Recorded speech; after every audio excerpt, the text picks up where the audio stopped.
Stephen Laureys joins us now from Brussels with more on this remarkable story. Thank you so much for joining us and congratulations on your incredible work.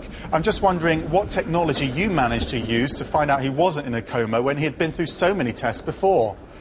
Well, we saw him first 3 years ago, and it's important to stress that already at the bedside it was clear that the diagnosis of the vegetative state was wrong.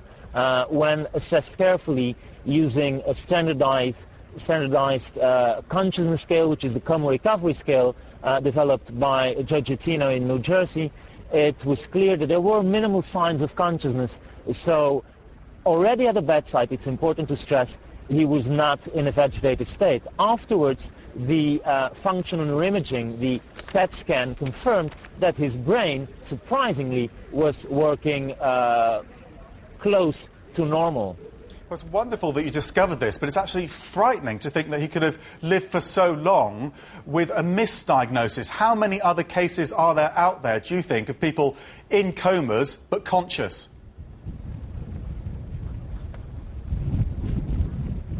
Well, it illustrates how tricky it can be to differentiate vegetative state where patients awaken from their coma, open the eyes, breathe spontaneously, may move, but it's all reflexes from so-called voluntary movements and the transition to what is called the minimally conscious state.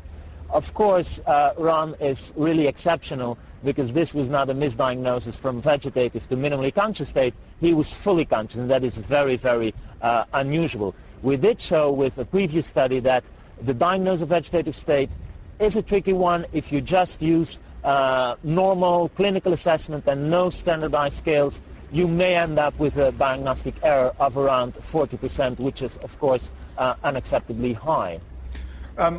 People are talking about the euthanasia debate in relation to this. I know that's not your area of expertise, but I presume from your research you would say that perhaps we need to debate the euthanasia debate more before we can fully decide whether or not someone is able to make a decision.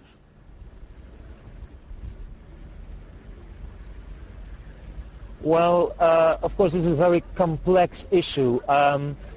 With regards to the end-of-life decisions, I think there are cases where things are very clear, the diagnosis is beyond doubt, the prognosis is well known, those cases exist, and we can make clear therapeutic decisions there.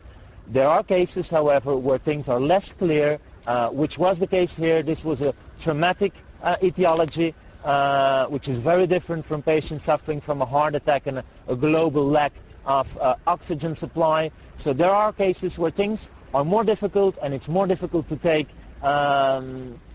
decisions with regard to euthanasia.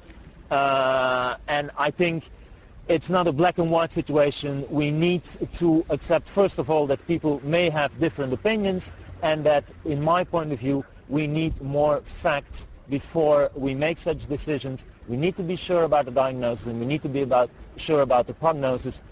Some of those cases fulfill those criteria, others don't, and there we need to be careful. Dr. Laureys, thank you so much for joining from Brussels, and congratulations on this incredible discovery.